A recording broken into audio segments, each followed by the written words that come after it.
SHIME WAZA, choking techniques. Hadaka-jime, naked arm choke. In this choke, you want to apply the pressure to the neck with your bare arm. Make sure you cup your hands, pull to you, and press forward.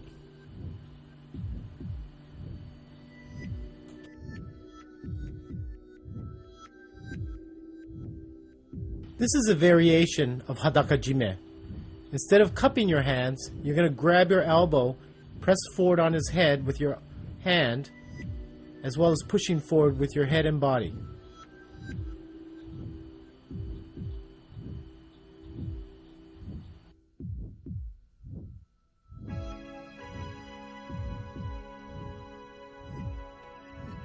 Okurieri-jime, sliding collar choke. With one hand, go across and grab the opposite lapel of your opponent, and the other one go underneath his armpit, and while pulling down with one hand and pulling up with the other, choke your opponent.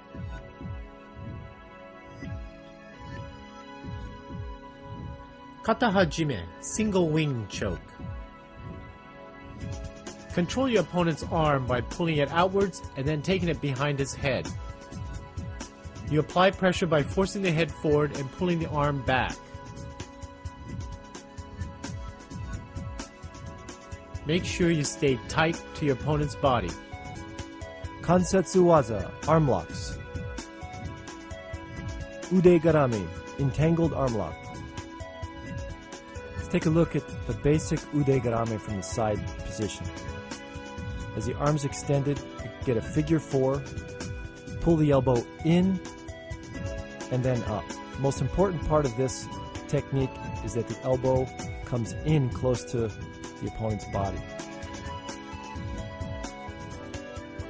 Again, figure 4, in and up.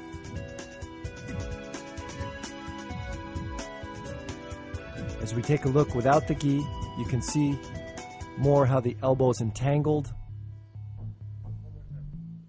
And the arm lock is actually already on as you pull it in, but then when you pull it up, it puts even more pressure.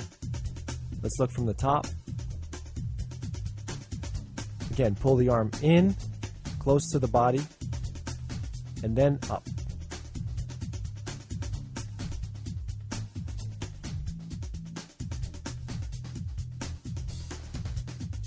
Now let's look at the same technique, but the arm is in a different position. This time I'm going to reach out and grab with my right hand on his wrist, pull the arm in and behind his back. Again, I'm still figure 4, in and up.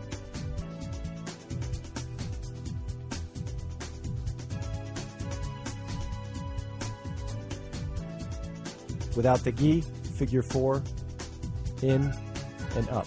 Notice I lift my weight up a little bit in order to get the arm behind the back.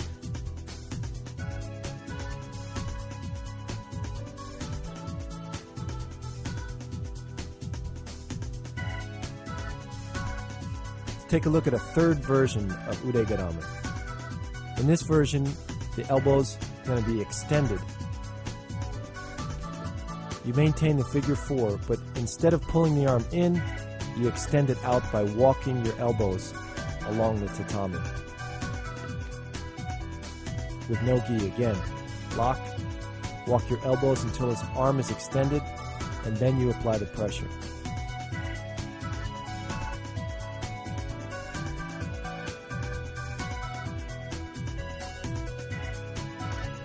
It's important to keep your weight on his body while you're applying the arm lock. Juji gatame, cross body lock. As I step over his head, the most important thing is that I squeeze my knees together. The arm is extended and the pinky goes down with the thumb up. I have to control his wrist and I control his body with my legs and my knees squeezed together. Keep my backside close to his shoulder. There can't be any space in between his arm and my backside.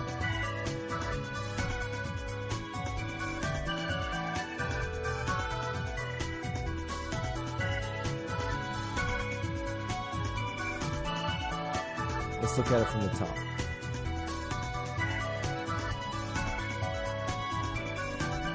Let's look at a different leg position on Juji Gatame.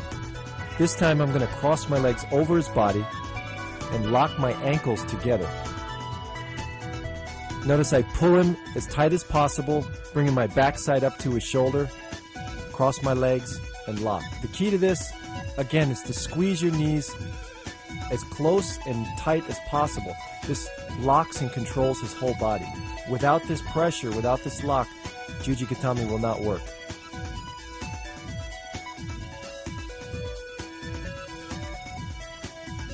Again, pull yourself in close. Notice I pull the forearm first, tighten it up, and then extend the arm.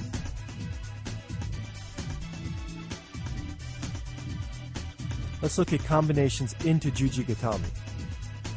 The first one is Yoko Shio. As the opponent tries to get out, I slide my leg up over his head and basically twist into the Juji. One more time. Step up and twist. The important thing here is to keep my hips very low and keep my backside tight to his shoulder. Let's look at it from the top.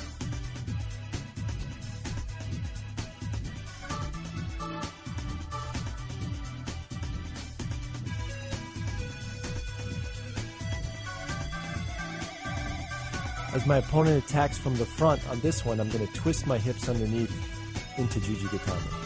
Again, my opponent's coming forward. I twist into Juji. What helps this move is I grab underneath the knee, pull him forward, which makes the roll happen a lot easier. With my left leg, I want to come down on his head very hard.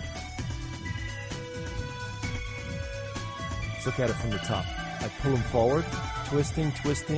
My left leg comes down hard, and my right leg helps the body go over. One more time. It's important to get a right angle before you roll him. From that same position, I could also twist into Juji Gatame face down.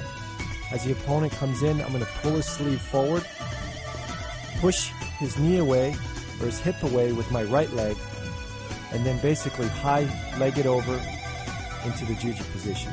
Let's look at it in slow motion. Pull, straighten his arm out, and twist over. One more time.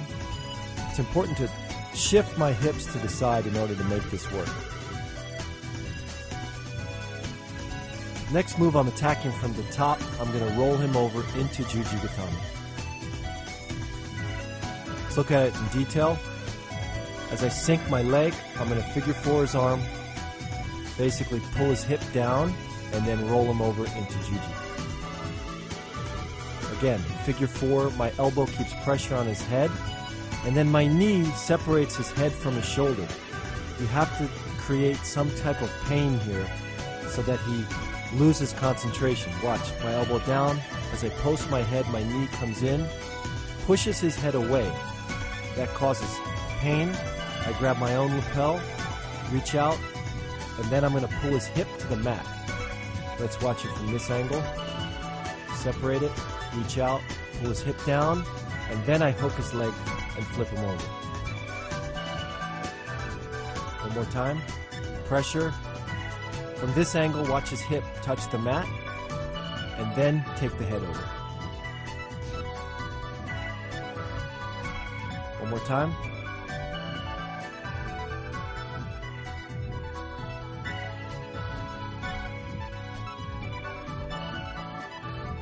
Okay, let's look at it from the top now. As I apply the pressure, separate it, his head, and then his hip touches the mat, and I roll him over. The next move, I'm going to come in reverse direction. I'm going to pull the arm tight and roll him over. Basically, it's the same move, except I'm going in a reverse direction. Let's look at it in detail. I sink my leg in. This time, I'm going to wrap my body around his arm, lock it in, reach the leg, and pull it over. Again, sink it, roll. Right here, I'm going to pull my own hand up,